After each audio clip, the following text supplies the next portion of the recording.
আমাদের মাঝে অনেক মানুষ এটা বলতেই পারবে না যে মুহাম্মদ সাল্লাল্লাহু আলাইহি ওয়াসাল্লাম বেশি শ্রেষ্ঠ না কোরআন বেশি শ্রেষ্ঠ, বলতে পারবে না, সে মানে সন্দেহের মধ্যে ঢুকে যাবে।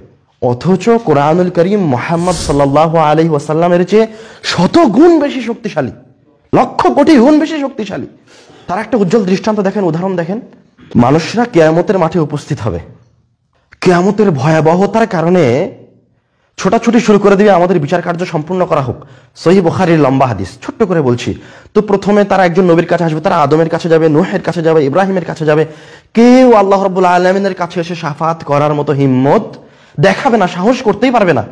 শেষ পর্যন্ত আমাদের নবী মুহাম্মদ সাল্লাল্লাহু আলাইহি ওয়াসাল্লাম সাহস করবেন। উনি সাহস করে অনুমতি প্রার্থনা করবেন, আর যখন অনুমতি দেওয়া হবে তখন তিনি মহান রব্বুল আলামিনের কাছে আসবেন।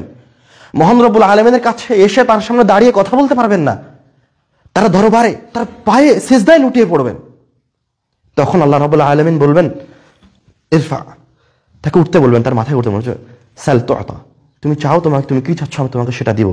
পরে মুহাম্মদ সাল্লাল্লাহু আলাইহি ওয়াসাল্লাম কিছু বলবে, বলে তার আরো কিছু বলার প্রয়োজন, আবার সিজদায় লুটিয়ে পড়বে, আবার উঠতে বলবে, আবার কি চাইবে সেটা দিবে, আবার সিজদায় লুটিয়ে পড়বে।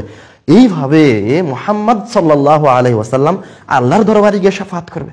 কিন্তু কোরআনের শাফাতে আসেন, সাল্লাম বলছে ইকরাউল কোরআন ফাইন্নাহু ইয়াতি শাফিআন লিআসহাবি, তুমি কোরআন তেলাওয়াত করো, কোরআনুল কারীম তোমার জন্য কিয়ামতের দিন শাফাত করতে আসবে। কিভাবে শাফাত করতে আসবে?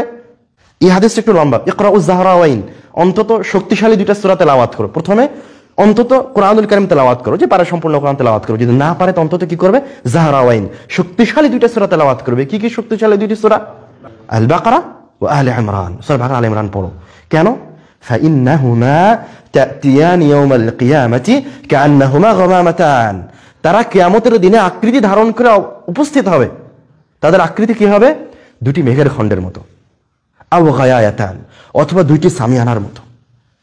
আও কান্নাহুমা ফিরকানি মিন তাইরিন সাওয়াফ, অথবা ডানা মেলে উঠতে থাকা দুই ঝাঁক পাখির মতো আকৃতি নিয়ে তারা কিয়ামতের দিনে উপস্থিত হবে, কিন্তু তারা স্ব-আকৃতিতে উপস্থিত হবে। এবার দেখেন মুহাম্মদ সাল্লাল্লাহু আলাইহি ওয়াসাল্লাম শাফাত করতে গিয়ে মহান রব্বুল আলামিনের দরবারে বারবার সিজদায় লুটিয়ে পড়ছে, অনুমতির প্রার্থনা হচ্ছে, প্রয়োজন হচ্ছে। আর যখন কোরআন আসছে তখন রাসূল বলছে তুহাজ্জানি আন আসহাবিহিমা, কোরআনুল কারীমের এই দুইটি সূরা আকৃতি নিয়ে কিয়ামতের দিনে উপস্থিত হয়ে মহান রব্বুল আলামিনের সামনাসামনি দাঁড়িয়ে যাবে, কোনো অনুমতি ছাড়া, কারো পারমিশন ছাড়া, কোনো সিজদা ছাড়া। কেন? কোরআন যে মহান রব্বুল আলামিনের অংশ। তুহাজ্জানি আন আসহাবিহিমা, যারা এই দুটি সূরাকে তেলাওয়াত করেছে, যারা কোরআন তেলাওয়াত করেছে ইহকালে, তাদের পক্ষ নিয়ে কি করবে কোরআনুল কারীম? শাফাত করবে না। শাফাত মুহাম্মদ সাল্লাল্লাহু আলাইহি ওয়াসাল্লাম করেছিল। এবার শক্তি ভিন্ন, ক্ষমতা ভিন্ন।